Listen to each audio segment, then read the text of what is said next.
If your orchid blooms have died off, don't worry, we can fix it. So when the orchid blooms die off, it's very common for the stems to die off as well. So we're just going to get rid of these. This is a personal preference. You can keep them on if you like, but I like to grab a nice pair of clean, sharp pruners or scissors laying around the house, and I get rid of the flower stems that you have here. I also like to remove the clips and the stakes as well. Now, light is the most important to get it to rebloom. It needs to have a wide view of the sky. If it's a south window or a west window, back it off a little bit so it doesn't burn. You can also fertilize as long as the orchid is not in bloom. So now with every watering, I water with a very diluted solution of fertilizer for the orchid. I like to water when the plant is about 25% dry or all of the roots in the pot have turned silver. Plantwave lets you listen to music played by your plants. We are listening to this plant right now. Every single note you hear is selected by this plant. This is by far the easiest plant hack I've seen on TikTok. You can turn your leftover banana peels into fertilizer. Just place them in a jar with water and let that sit at least overnight. It should look something like this. Then when it's ready, pour it right in. The potassium and phosphorus are great for your plants. I know some people are very pro just leaving fungus gnats alone. I am not one of those people. I just put cinnamon inside of my monstera, and when I tell you guys the amount of bugs that jumped up and started flying around my plant, they just want to crawl around the pot because they can't get back in. The science behind that is apparently cinnamon will suffocate bugs, so cinnamon is like a natural pest deterrent. This is the absolute cutest tiny plant humidifier. You just put it in a little container of water and you turn it on. It's perfect for small spaces and your plants will love the extra hydration and they will flourish.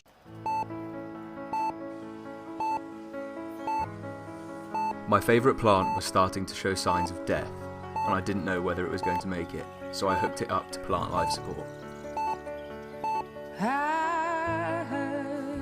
Before I knew it, it was looking nice and healthy again. This water drip is great for slowly watering your plants while you're away on holiday.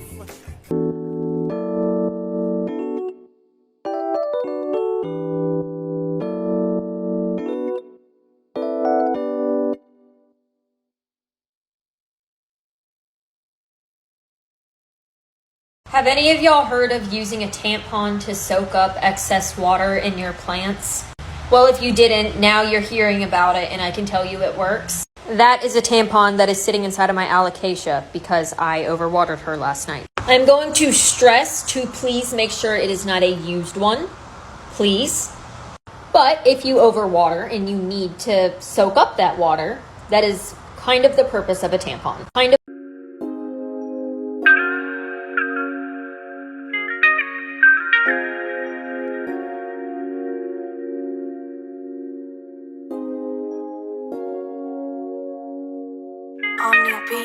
Plant decor hacks.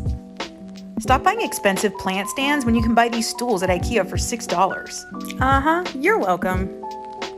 Hack number 2, buy out all the cute baskets from your local thrift store.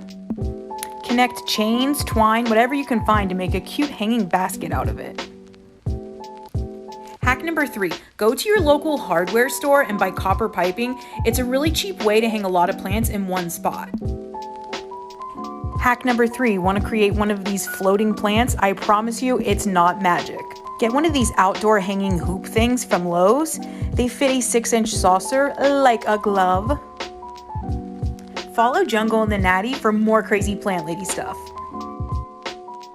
There are 2 main reasons a plant will go dormant. 1 is a change in temperature, either colder or hotter.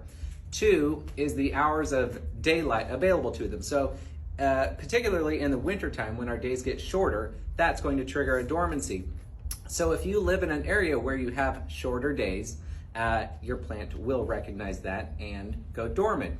A lot of people think if they live in a tropical area or a subtropical area like Southern Florida, Southern California, South Texas, that their plant won't go dormant because they have warm temperatures year round. But the shorter photo period will definitely trigger your dormancy, which is super, super important. Don't let your plants not go dormant. How to know when to repot a plant. So there are a few factors I look for when trying to figure out if my plant needs repotted. The first one is, are roots coming out of the bottom? If so, that probably means that the plant is root bound and the roots have nowhere else to go inside the pot, so they're starting to come out of the pot. Another good way to tell if you need to repot your plant is if it's needing watered more frequently than normal, or if it's just completely stopped growing. Another time I might repot my plant is if I suspect root rot. If I suspect that, I'll pop it out, take a look at the roots. A good indicator on if you have root rot is if they are black, mushy, stinky, and they'll just come right off of your plant. Another time I'll repot my plant is once I bring it home. Most of the time I don't like the soil that they come in, so I'll repot it with my good soil. Some people don't like repotting as soon as you bring it home because they're afraid that it might shock the plant. I normally repot it as soon as I bring it home and I haven't had any issues, but if you want to wait, go right ahead. Okay, so here's the whale fan you saw in the back of that video. I did find this at a local nursery to me. I paid $35 for it. I've had it about 4 months and it's already pushed out a baby. I did sell it on Facebook because I really just didn't have anywhere to put a second whale fin. But I actually really enjoy this plant and I really don't see a lot of people post about it. Here's a picture of the baby it pushed out. Like I said, I sold this guy on Facebook. I sold it for $20 and that included the pot that it's in, which I think is a pretty reasonable price for this size of a whale fin plus the pot. I basically treat him like a normal snake plant. This is really all the light it gets right here and I really don't water it that often. I did do sort of a time-lapse video when it was pushing its pup out, so that was probably 2 months ago. If you scroll back on my page, if you want to see that, you can watch that. But yeah, here he is.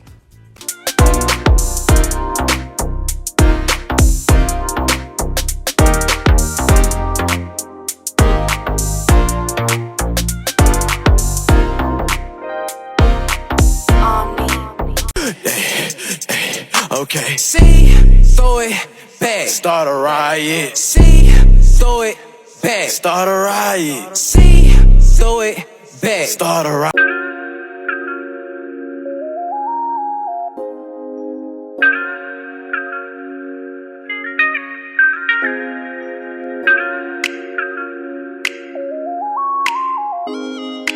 OmniaBeats.com.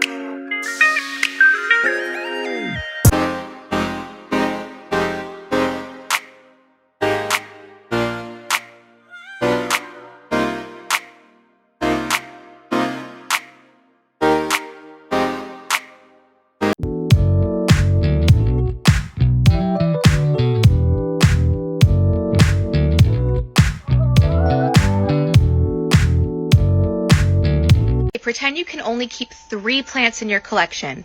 What are you keeping? I'm actually looking around my whole room right now and I literally have no idea. But definitely first is golden pothos because I've had this since I moved into college. So this is around maybe 3 years old. It's just sentimental to me. Definitely one of my pink princesses because her. I'm literally sitting here staring at all my philodendrons because I don't know which one because I just love all my philodendrons. I would have to say my Goldie though because she's just so pretty. Like I can't. But my Syngonium albo though. And I just got this philodendron Florida Beauty. Like she's beautiful too. So it's gonna have to be my golden pothos, my pink princess, and my philodendron Goldie. That's it.